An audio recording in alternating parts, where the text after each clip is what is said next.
Hello world, నేను మీ Deepthi Janga, personal growth coach and training facilitator from Hyderabad. 7 డేస్లోని మీ లైఫ్ని ఎలా రీసెట్ చేసుకోవాలో ఈ వీడియోలో తెలుసుకోబోతున్నాం. రెడీగా ఉన్నారా? నోట్ డౌన్ చేసుకోండి. మార్నింగ్ ఒక 10 minutes మీతో మీరు ఏం చెప్పుకుంటున్నారు అనేది చాలా ఇంపార్టెంట్. లేచిన వెంటనే చాలామంది ఆదరబాదరగా వాళ్ళ పనులు వాళ్ళ రొటీన్స్తో క్యాచప్ చేయడానికి పరుగులెడుతూ ఉంటారు. కానీ మీకోసం మీరు ఒక 10 minutes తీసుకుని అసలు ప్రశాంతంగా ఆ రోజుకి ఇంటెన్షన్ ఏంటి, లేదా మీరు మీకోసం ఎంత ఇంపార్టెంట్ అనే ఒక చిన్న కన్ఫర్మేషన్ ఇస్తూ మీరు మీతో ఒక 10 నిమిషాలు కూర్చోండి చాలు. అలా కూర్చోవడం వల్ల మీలో వచ్చే ఎనర్జీ బూస్ట్ చాలా ఎక్కువగా ఉంటుంది. అలాగే మీకోసం మీరున్నారు అనే భరోసా ఇవ్వడానికి మీరు టైం తీసుకున్నట్టు ఉంటుంది. అలాగే మీరు ఈ 7 డేస్లో ఇన్కల్కేట్ చేసుకోవాల్సిన ఇంకొక పవర్ఫుల్ హ్యాబిట్ ఒక స్మైల్. ఎస్, చిరునవ్వుతో అసలు అవతల వాళ్ళలో ఉన్న ఫీలింగ్స్ ఎలా మారుతాయో అలాగే మీలో కూడా ఒక పాజిటివ్ ఎనర్జీ అనేది వస్తుంది. ఏ సిచ్యువేషన్కైనా సరే, ఎలాంటి రెస్పాన్స్కైనా సరే మీ రెస్పాన్స్ చిరునవ్వు కావాలి. ఎప్పుడైతే ఒక పాజిటివ్ వైబ్తో మీరు ఉండాలి అనుకుంటున్నారో అప్పుడు చిరునవ్వుతో మీ రోజును స్టార్ట్ చేయడము, అలాగే రోజంతా చిరునవ్వుతో ఉండడం అనేది చాలా ఇంపార్టెంట్. ఎవరికైనా మీరు ఇచ్చే అతిపెద్ద గిఫ్ట్ కూడా ఇదే. ఎవరైనా తెలియని వాళ్ళకు కూడా మీరు ఇవ్వగలిగే గిఫ్ట్ మీ pleasant smile. So start smiling.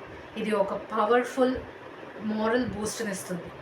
And మీరు ఇన్కల్కేట్ చేసుకోవాల్సిన ఇంకొక హ్యాబిట్ ఏంటి అంటే మిమ్మల్ని మీరు ఓవర్గా ఎక్స్ప్లెయిన్ చేసుకోవడం. కొంతమందికి గిల్ట్ ఫీలింగ్ ఎక్కువ ఉండడం వల్ల, లేకపోతే వాళ్ళ మీద వాళ్ళకి కాన్ఫిడెన్స్, సెల్ఫ్ ఎస్టీమ్ తక్కువగా ఉండడం వల్లనో వాళ్ళు ప్రతి విషయాన్ని ఓవర్గా ఎక్స్ప్లెయిన్ చేస్తూ ఉంటారు. అవతల వాళ్ళు ఏ చిన్న క్వశ్చన్ అడిగినా సరే వాళ్ళని ఎక్స్ప్లెయిన్ చేసుకోవాల్సిన అవసరం ఉంది అని అనుకుంటారు. ఈ ట్రాప్లోంచి బయటికి రండి. మిమ్మల్ని మీరు ఎప్పుడైతే ఓవర్గా ఎక్స్ప్లెయిన్ చేస్తున్నారో అప్పుడు మీ ఓవరాల్ కాన్ఫిడెన్స్ లెవెల్ అనేది చాలా తక్కువగా ఉంది అని గుర్తించండి. కొన్ని విషయాల్లో అవతల వాళ్ళు ఎక్స్ప్లెనేషన్ అడిగినప్పుడు మాత్రమే ఎక్స్ప్లెయిన్ చేయండి. అవసరం లేని చోట ఎంత తక్కువ వీలైతే అంత తక్కువ వర్డ్స్ని యూజ్ చేయండి.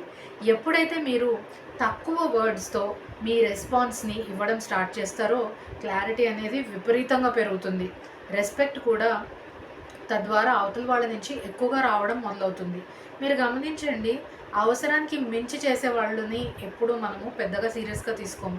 కానీ ఎవరి దగ్గర నుంచి అయితే మనకి ఇంతే వస్తుంది అని మనకు తెలుస్తుందో వాళ్ళ దగ్గర చాలా జాగ్రత్తగా ఉంటాము. ఇది ఒక పవర్ఫుల్ మైండ్ సెట్ టెక్నిక్. ఓవర్గా మిమ్మల్ని మీరు ఏ సిచ్యువేషన్లో అయినా సరే ఎక్స్ప్లెయిన్ చేసుకోకండి.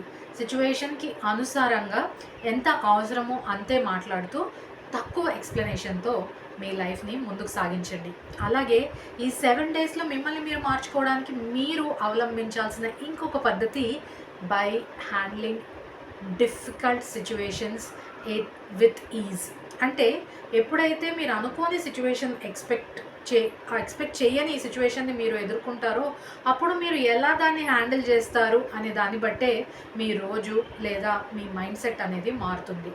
సో ముఖ్యంగా మీరు చేయాల్సింది, మీరు ఎప్పుడైతే నేను ఇలా మారాలనుకుంటున్నాను, నేను కాన్ఫిడెంట్గా ఉండాలనుకుంటున్నాను, నేను ఖర్చును తక్కువ చేసుకోవాలనుకుంటున్నాను, లేదా నేను ఎక్కువ కాన్ఫిడెంట్గా మారాలనుకుంటున్నాను అని మీరు అనుకుంటారో అలాంటి సిచ్యువేషన్స్లో మీరు చేయాల్సిన పని, అన్ఎక్స్పెక్టెడ్గా కొన్ని ఛాలెంజెస్ మన లైఫ్లో అప్పుడే ఎదురవుతూ ఉంటాయి. మనం డైట్ చేయాలనుకున్నప్పుడే మన ఇంట్లో పెళ్ళిళ్ళు వస్తాయి, స్వీట్స్ కనపడతాయి. అలాగే మనము ఎక్సర్సైజ్ చేసి మన బాడీని టోన్ చేసుకోవాలనుకున్నప్పుడే ఫ్రెండ్స్ బయటికి రమ్మంటారు. సో ఇలాంటి అన్ఎక్స్పెక్టెడ్ సిచ్యువేషన్స్ వచ్చినప్పుడు మీరు వాటిని ఎలా ఎదుర్కొంటున్నారు? మీరు ఈ సమయంలో ఈ డిఫికల్ట్ సిచ్యువేషన్లో కనుక కొంచెం మిమ్మల్ని మీరు పుష్ చేసుకుంటే తర్వాత ఈ సిచ్యువేషన్ని హ్యాండిల్ చేయడం ఈజీ అయిపోతుంది. సో అన్ఎక్స్పెక్టెడ్ సిచ్యువేషన్స్ అనేవి మీ ముందుకి ఈ 7 డేస్లో మిమ్మల్ని మీరు మార్చుకోవాలనుకున్నప్పుడే మీ ముందుకు వస్తూ ఉంటాయి. అలా వచ్చినప్పుడు మిమ్మల్ని మీరు కొంచెం హోల్డ్ బ్యాక్ చేసుకోవడం, అలాగే కొంచెము ఇంకా ఎఫర్ట్ పెట్టడానికి పుష్ చేయడం మీకు చాలా వరకు హెల్ప్ చేస్తుంది. ఇవన్నీ చేసిన తర్వాత మరొక ఇంపార్టెంట్ పని చేయడం మాత్రం మీరు అస్సలు మిస్ అవ్వకండి. మార్నింగ్ ఎలాగైతే మీరు మీ డేని స్టార్ట్ చేస్తున్నారో ఒక 10 నిమిషాలు మీకోసం ఇచ్చి, అలాగే కొంచెం టైం తీసుకొని మీ జర్నీలో మీరు ఎంతవరకు సక్సెస్ అయ్యారు, మీరు సక్సెస్ అవ్వడానికి ఏమేం చేస్తున్నారు, అవి మీకు వర్కౌట్ అవుతున్నాయా లేదా, ఏమేం చేయట్లేదు, అవి చేయడానికి మీకు ఎలాంటి ఇన్స్పిరేషన్ కావాలి, ఈ విషయాల్ని నోట్ డౌన్ చేసుకుంటూ ఉంటారు.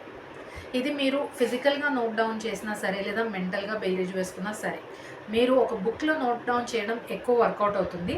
అలా కాకుండా నేను కొంతసేపు టైం తీసుకొని నా గురించి నేను ఏం చేస్తున్నాను, ఏం చేయట్లేదు అనే విషయాన్ని ఆలోచించుకోవడం ద్వారా నేను బేరీజ్ వేసుకోగలుగుతున్నాను, నేను తెలుసుకోగలుగుతున్నాను అంటే మాత్రం మీరు ఏ మెథడ్ మీకు వర్క్ అవుతుందో చూసుకొని సెల్ఫ్ రిఫ్లెక్ట్ చేయడం స్టార్ట్ చేయండి.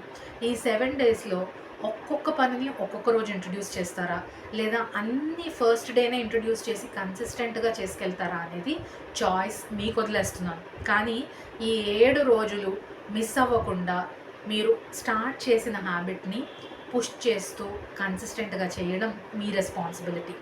అలాగే మీరు ఇప్పటి వరకు ఆలోచిస్తున్న పద్ధతిని మీరు పూర్తిగా మార్చుకోవాల్సిన అవసరం ఉంటుంది. ఫర్ ఎగ్జాంపుల్, నేను స్వీట్స్ తిన్నా కానీ ఫిట్గా ఉంటాను అని అనుకుని మీరు ప్రతిసారి స్వీట్స్ శుభ్రంగా లాగించేసి బాగా లావైపోతుంటే కనుక, స్వీట్స్ నా ఎదురుకుండా ఉంటే నేను ఏం కంట్రోల్ ఫాలో అవ్వాలి, లేదా రియాలిటీని నేను ఎలా యాక్సెప్ట్ చేయగలను అనే ఒక మైండ్ సెట్ షిఫ్ట్ని తీసుకొని రండి. నేను చదవడానికి కూర్చుంటున్నప్పుడే నాకు ఛాలెంజెస్ వస్తున్నాయి అని బాధపడే కంటే కూడా, నేను చదవడానికి కూర్చున్నప్పుడు నాకు ఎలాంటి ఎన్వైర్న్మెంట్ కావాలి, దాన్ని నేను ఎలా క్రియేట్ చేసుకోవాలి అనే దాని గురించి ఆలోచించండి. ఇంకా last but not the least, క్రియేటివిటీని పెంచుకోవడం మొదలుపెట్టండి. ఎప్పుడైతే మీరు చేసే పనుల్లో కానీ, మీ రొటీన్లో కానీ మీరు ఒక డిఫరెంట్ పద్ధతిని అవలంబిస్తారో అప్పుడే మీ లైఫ్లో డిఫరెన్స్ అనేది కనపడుతుంది. మీరు చేస్తున్న పనుల్ని చేస్తున్న విధానంలో, ఆలోచిస్తున్న విధానంలోనే ఆలోచిస్తూ ఉంటే కనుక మీ లైఫ్లో మార్పు రావడం అనేది కష్టంగా ఉంటుంది. సో క్రియేటివిటీని, కొత్త పద్ధతుల్ని, అలాగే మైండ్ సెట్ షిఫ్ట్ని మీ లైఫ్లోకి తీసుకురండి.